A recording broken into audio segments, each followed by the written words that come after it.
Hey everybody, Palm Springs Cindy. Please forgive me for videotaping in this bedroom, but I am at my nephew's now. I'm ready to get some sleep. There is no place really for me to video, and I really am enjoying keeping up sort of a daily vlog with you guys regarding my travels.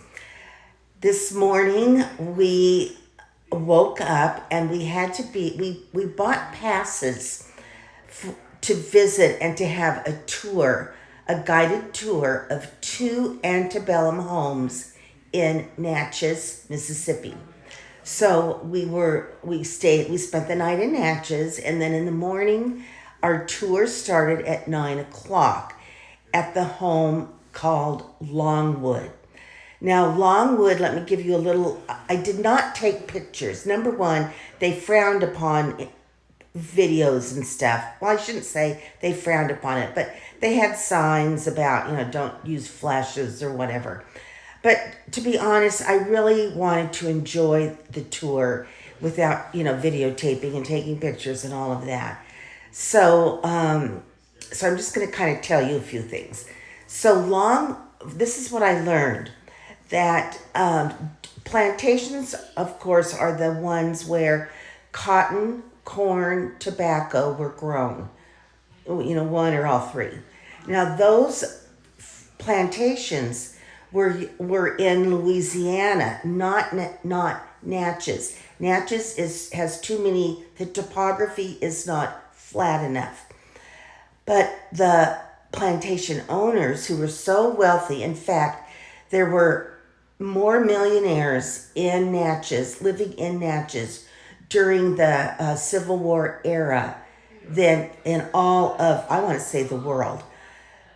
So what would happen is the people that owned the cotton plantations built what they considered their townhomes in Natchez, and they were what we consider today the antebellum homes.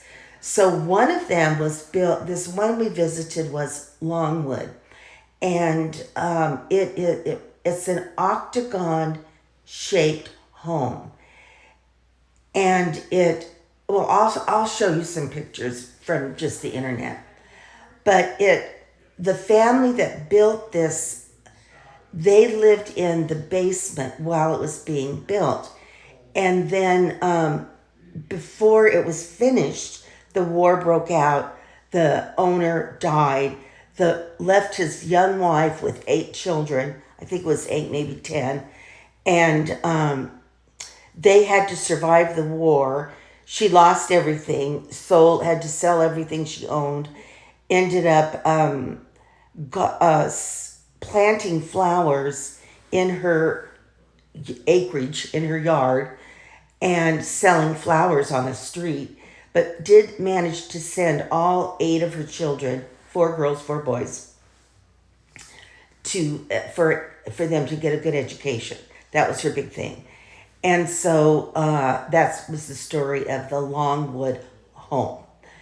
And it is absolutely phenomenal. And because it was not finished, that's why it's so phenomenal, because the men, the artisans actually left their buckets and paintbrushes and nail bags, so to speak. They just took them off and dropped them on the floor and walked out once they knew the war was on, because they were from the north and they were like, we're getting out of here. And they have all of that stuff still sitting in the place is where they dropped them. They also have a barn with a loom and all kinds of farm equipment, because these plantations and big antebellum homes, they were self-sufficient. So they had to have every kind of equipment and thing, all of that to support themselves. And of course they had slave labor and all of that. So between their labor force and the equipment, they, survived and did very well. Okay, this is a picture of Longwood, the octagon home, antebellum home that was never finished. And it is so beautiful on the outside. It's all brick and wood with artisans that have done such intricate artwork and wood carvings, as you can see. And it was huge. Now, this is a picture of the inside because it was never finished. This is looking up into the I think it was 6 floors they had going upward. This is one of the boys' beds in his bedroom. The dining room, so beautiful. And this is one of the, like, from the barn, original pieces that were left that are still there. And this is the house slave quarters.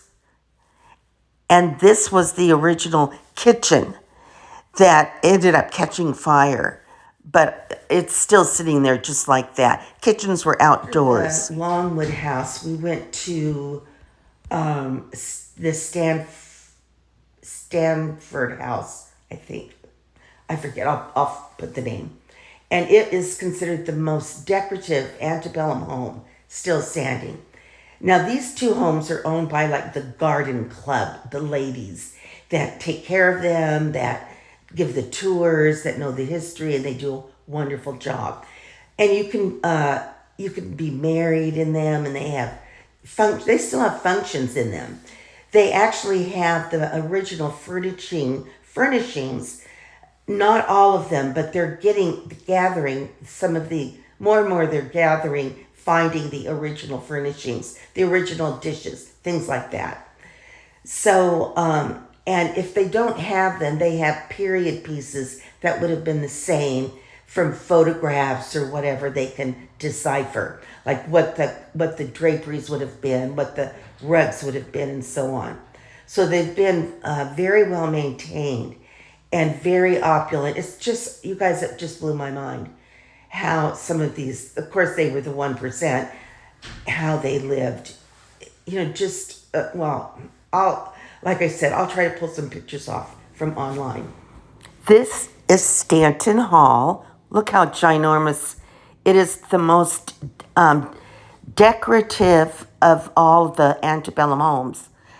Look at the window coverings, the chandeliers. Look at the grandness of the furniture. This was one of my favorite rooms. It was a bedroom. It was beautiful. Look at the carving, the cornice on the ceilings, just intricate and so beautiful. Once again, this would be like the ballroom, I'll say. So we so enjoy. Oh, and we were the only ones on the tours. The town is empty. There's no traffic. There's no one. There's no one around. So there are no lines. Our tour guide, we were the only ones there. So that's been kind of nice. And excuse the way I look, you guys. We have been on the road all day, probably 8 hours. And we got back to my nephew's house, and he had ready for us red beans and rice. Oh my gosh, so delicious. And so we ate, we chit-chatted, and then I excused myself and said, I'm going to take a shower, I've got to wash my hair, and then the bathroom will, I'll get in my room and the bathroom will be open. I went first. So anyway, my hair is still wet, no makeup on, except I have no makeup on. And I'm in my thing that I'm wearing to bed. So, but I was just too excited. I had to make a little video. And so we got on the road after our, actually we didn't, we went and had coffee and hung around Natchez for a while. Then we got on the road. We stopped in Vicksburg, Mississippi, and had lunch. And then we left there and headed towards my nephew's. Now, tomorrow we're all of us are heading. We're all going to Nashville. So I'm excited. I'm really excited to see Nashville. We're going to a show, and And so they have it all planned. I'm just following along.